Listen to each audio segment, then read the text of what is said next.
Hello and welcome back. Today in the video, I thought we might have a look at replacing skies in photos.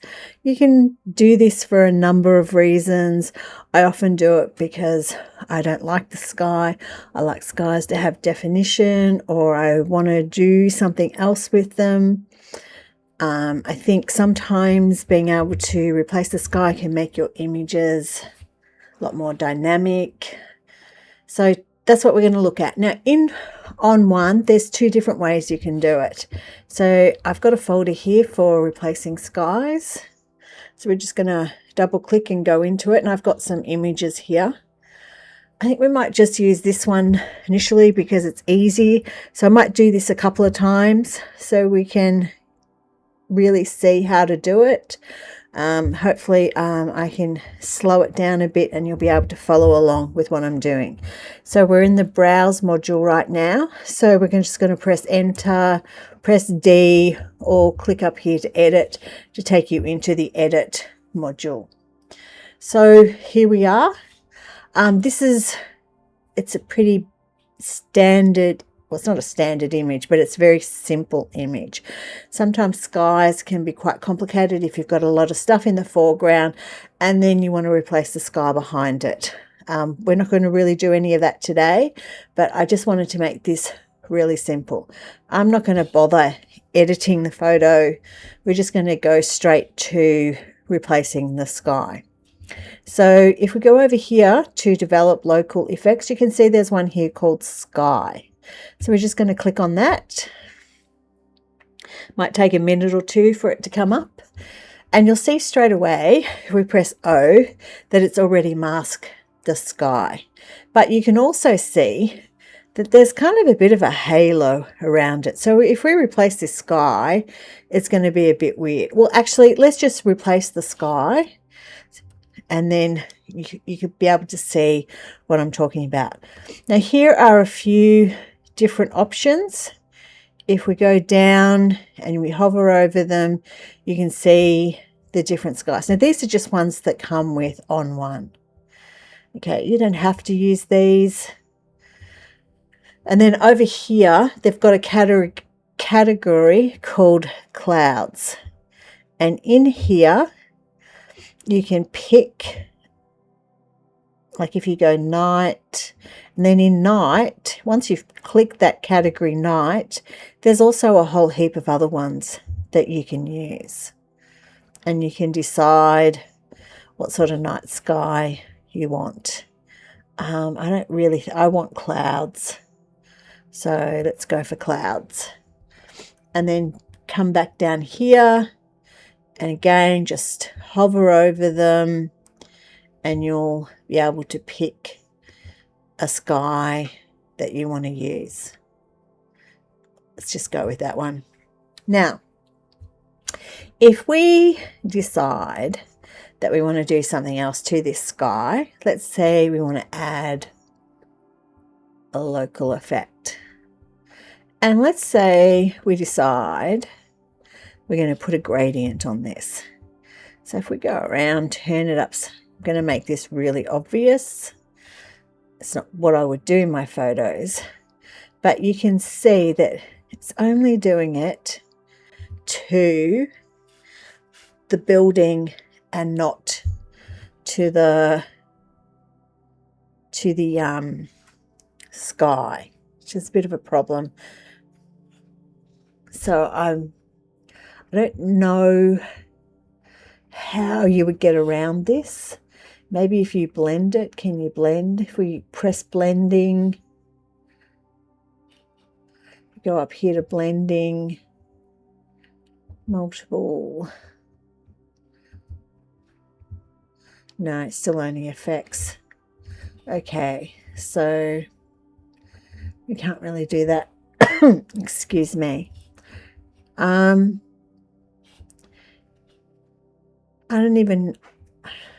I haven't worked out a way for you to be able to change these things in the sky the way you want to. Now it's just going to go back and do another sky. Let's just delete that one. So every time you press that, you're going to get a new sky.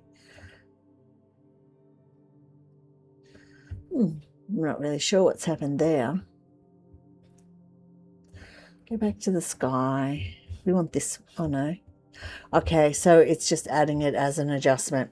So there are limitations to this, but one of the things, I don't know if you noticed when we were doing this, is you get a bit of a halo. Like, actually, let's use the brush. Let's make our brush big, and I'm going to make it dark. And if we paint around, you can see that it kind of paints around the edge of the mask as well. It's very subtle, but if you have a big difference between the foreground and your sky, it's going to be really obvious. So if we go back to our, let's turn that off. Actually, we could delete that. We go back here and we have a look at our mask. Actually, it's not too bad in this one. So it's pretty decent. What have we got? Okay. But it's not a great way to replace your sky. In my opinion, it's not the best way to replace your sky. However, if we go F and bring up another image, let's say this one here, and we want to replace the sky in this one, another way we can do it is using our layers. So you can see here, if we click on layers, there's the image, disappears. So if we add a layer here,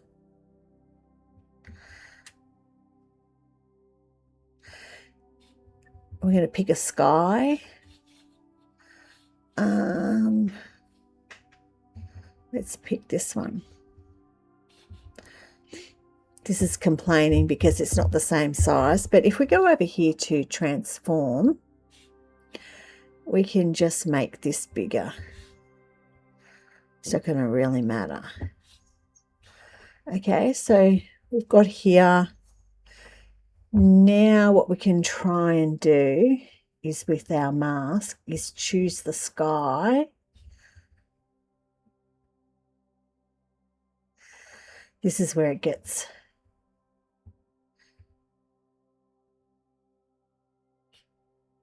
okay, so that hasn't really worked. So, like a lot of you, I'm still learning a lot of things. Basically, well, I didn't make this big enough. Let's just go down here a bit more. Oh, I'm on the wrong layer. So, actually, okay. Let's just make this bigger. This gives us an idea.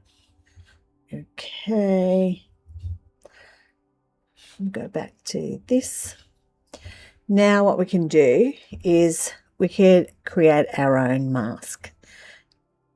So this is something that a lot of us do in Photoshop, and there's no reason why you can't do it here. So what you might have noticed up here is opacity, and I've got the clouds highlighted, and I'm just making the clouds less opaque so I can see the building underneath.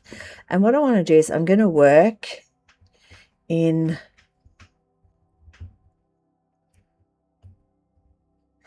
interesting. We're going to work, so we're erasing the clouds from this layer. Now I've also decreased the feathering to 0, because if I make this smaller and I make the image bigger,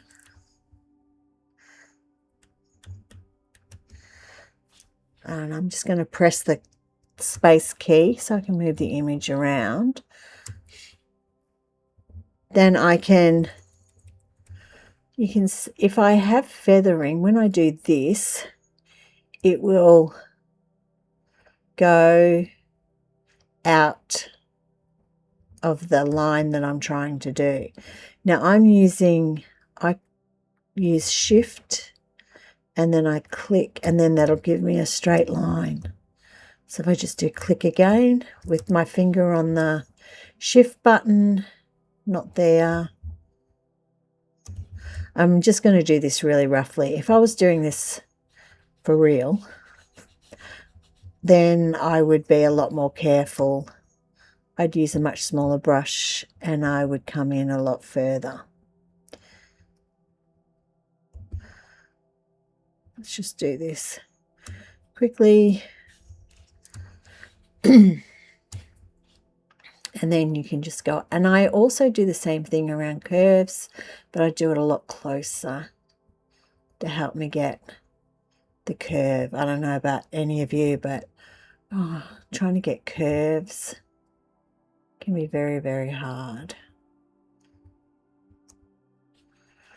Okay, now I'm just going to do this really quickly.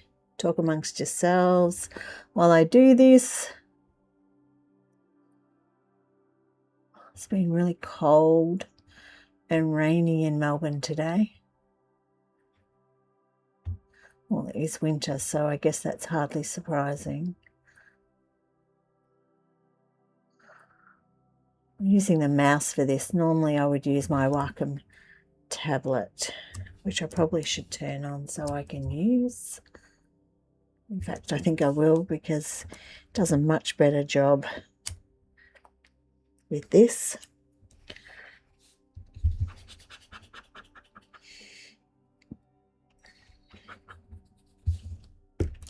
Where's the bottom of the image? Feathering is great, but you don't always need to do it. You might have also noticed in my window that I got rid of the presets. I didn't get rid of them. I'm just gonna go back to the original image, press B for brush again. B is another keyboard shortcut which gets you the brush. Now what was I talking about? Yeah, I've got rid of the presets from the side. Sometimes I find them a bit distracting. Now I'm going to leave that bit there on purpose. So if we go to O, you can see all the bits I've missed. So generally this is what I do. I would then go into just the mask and work in just the mask. I have no idea what I was doing down here. Press O again. Yeah, I just did all of that a bit rough. Okay, so now the thing is to bring up our opacity again.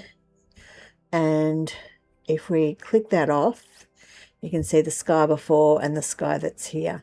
I don't know that the sky I've put on this is necessarily better for this image. I would probably try and choose another one, but that's the one that I want to use.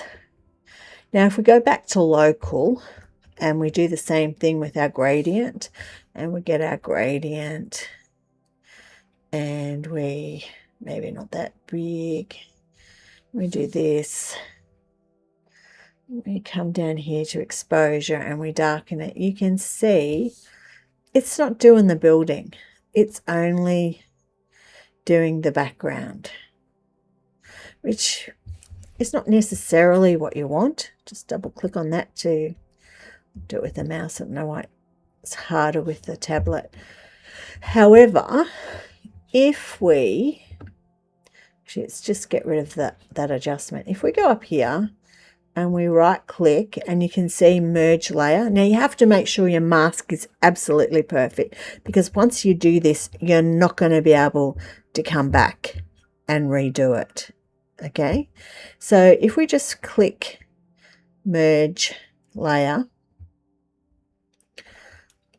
it all goes into one, so you're stuck with however it is now. But if we go down to our local adjustments again and we go to our gradient, and then, whoops, went past it, did dark, you can see that it's doing the whole image now and not just that one part of it. So it's treating the sky and the building as one image and not as two layers. Now, I've used my own sky in this. Now, if you want to use your own skies in images, you can do that. If we went to, let's say this, we just changed our image, and we're going to go back to across the top up here when it finishes saving, and we're just going to press sky. Okay, so it's come up with the sky. If we press O,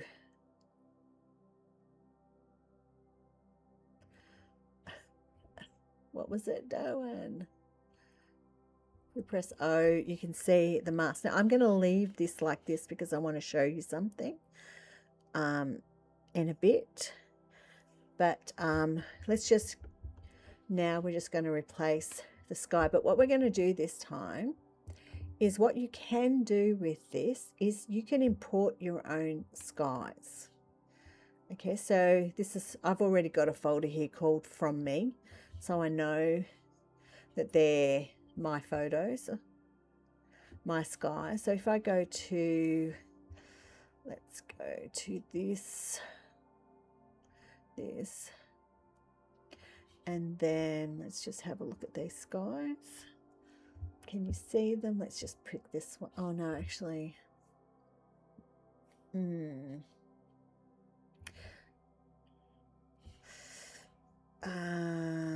can't remember which sky it was. Let's just do this one. Do okay. Okay, so there's, it's putting my skies. I've got these ones here already. Remember that one, LC37305. Okay, so it's here now. That's the one it just imported. Go close. Then if we go to the category clouds, you're probably not going to be able to see this because it's right down the bottom, but we're going to do From Me. So these are my skies that I've put in here. So we've got 4 here. So let's click this one, and that's the sky that we're going to use. It's got some other stuff in it, which you should probably get rid of all that stuff before you put it in. I don't know if I can make it bigger. Let's try transform. No. Okay, just do undo. So that's my sky in this image.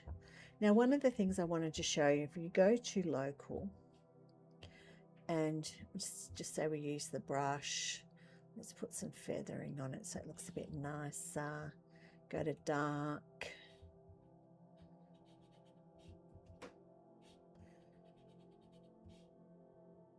Why is it using structure? Tone. You can see that it doesn't do the whole image, but it makes like the edge. So if we really, you can see it kind of bleeds out into everything else, which is not great. But you can, however, so if we just delete that and we go back to the sky that we've, not that one, this one that we've already done, where we can see, oh, you can see, you can actually refine this mask. So I would suggest going to O, then you right click on the actual mask and see it says refine. Just move this over a bit. So you've got the density, black to white, the feathering. We don't want to touch that. What you really want to do is this shift edge. So you can see if you go that way, if you keep coming this way, if you go all the way to the edge, you can see you get rid of that sort of that halo effect. And then I think, I'm not sure, Windows, this will just bring in some more of the stuff and refine it a bit more. And then if we go back, press OK, go back to local, press our brush, and we do the same thing again, you can see you don't get that dark edge. You still can't do anything to the sky, but I'm thinking you can probably do that if you went to sky. No. Oh yeah. No, it's still not really letting you do it. I'm sorry, that I don't know. That's something I'm going to have to do some more research on. But there's just a few ideas, 3 different ways of changing your skies, either using the ones that come with ON1, using it with layers so that you can do more to the sky as well, and finally how to import your skies.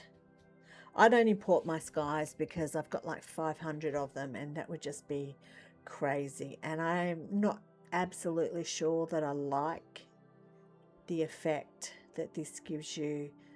It seems pretty limited with what you can do with it, but I'm sure there is a way of doing it. I just haven't worked it out yet. Okay, so I'm just going to leave that there for you today, and I'll catch you in the next one. Bye.